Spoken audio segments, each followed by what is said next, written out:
Hello दोस्तों, आपका स्वागत है हमारे चैनल।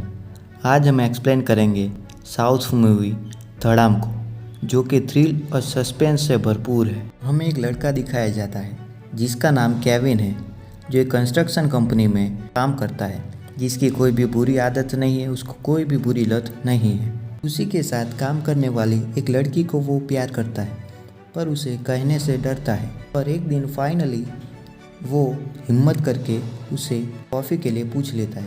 पर लड़की कहती है, तुमने सवाल गलत पूछा है, सही पूछोगे तब मैं चलूँगी। बहुत दिनों वो सोचता है कि उसे क्या पूछना चाहिए। एक दिन उसे समझ आ जाता है कि उसे क्या पूछना है। वो जाके लड़की से पूछता है, क्या तुम मेरे साथ चाय के लिए चलोगे? तो वो लड़की चाय पीने के लिए हाँ कहती थी। ऐसे ही उन दोनों की लव स्टोरी स्टार्ट हो जाती। हमें एलिल के जैसे दिखने वाला एक और लड़का दिखाया जाता है जिसका नाम केविन है। केविन और उसका दोस्त लोगों से अलग अलग तरीके से पैसे निकलवाते हैं।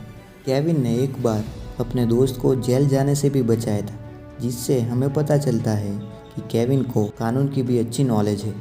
एलिल की गर्लफ्रेंड उसको बताती है कि वो अपने दोस्तों के साथ कुछ दिनों के लिए पौंडीचेरी जा रही है। केविन को अपने दोस्त को गुंडों से छुड़वाने के लिए पैसों की ज़रूरत होती है। फिर हमें एलिल दिखाया जाता है।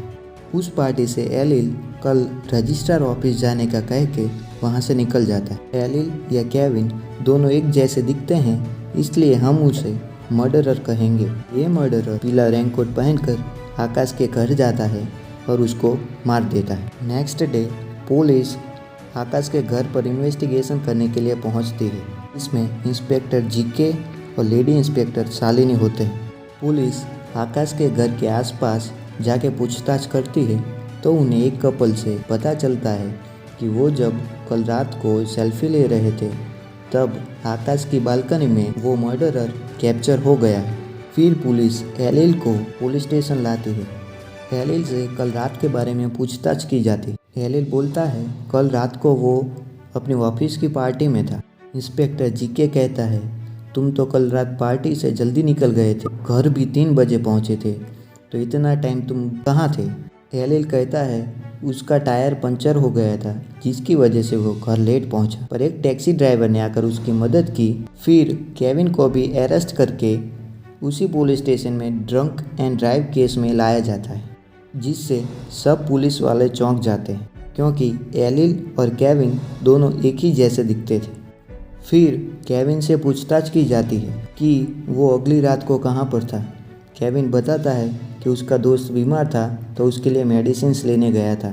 इंस्पेक्टर जीके एलिल को किसी भी तरह इस केस में फंसाना चाहता था, क्योंकि एलिल ने इंस्पेक्टर जीके की बेटी को अपने आशिक के साथ भागने में मदद की थी। फिर हमें दिखाया जाता है कि केविन और एलिल पुलिस स्टेशन में ही एक दूसरे को देख लेते हैं, तो वहीं पे ही एक दोनों से लड़ने लगते हैं। फिर बड़ी मुश्किल से पुलिस इन दोनों को छुड़ा पाती है। बाद में हमें पता चलता है कि एलिल और केविन दोनों सगे भाई हैं। केविन और एलिल के माता पिता का डाइवोर्स हो गया था। केविन और एलिल के माता पिता की लव मैरिज हुई थी।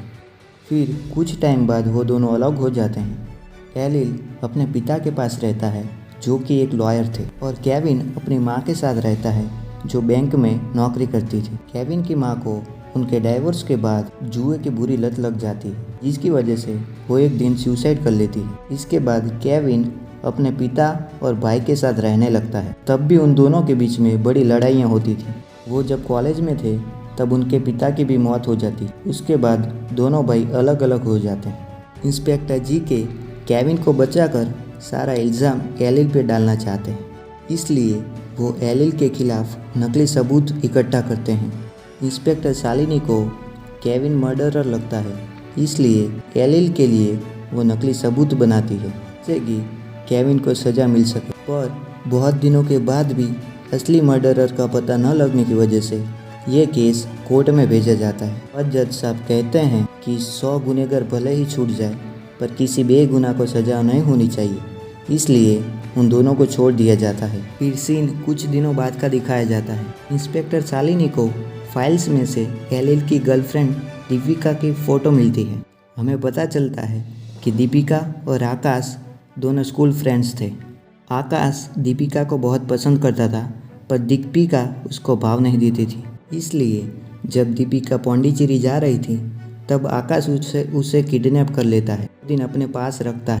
फिर वो दीपिका का खून कर देता है और 10 लाख में सारा केस रफा दफा कर देता है। फिर ये बात एलिल को पता चलती है तो वो आकाश को मारने के लिए उसके घर जाता है और उसका मर्डर कर देता है। तो हमें पता चलता है कि एलिल ही असली खूनी है। फिर हमें आखिरी सीन दिखाया जाता है जिसमें एलिल और केविन दोनों एक दूसरे से मिलते हैं। एलिल अपने भाई को थैंक यू बोलता है और हमेशा के लिए ये शहर छोड़ के चला जाता है। अगर आपको हमारा वीडियो पसंद आया हो तो लाइक और शेयर करें, जिससे हमें मोटिवेशन मिलता रहे। आगे भी हम आपके लिए ऐसे वीडियोस लाते रहेंगे। हमसे जुड़े रहने के लिए हमारा चैनल सब्सक्राइब करें। वीडियो में आपको क्या अच्छा लगा और क्या बुरा हमें कमेंट करके बताएं। फिर मिलेंगे अगले वीडियो में। धन्यवाद।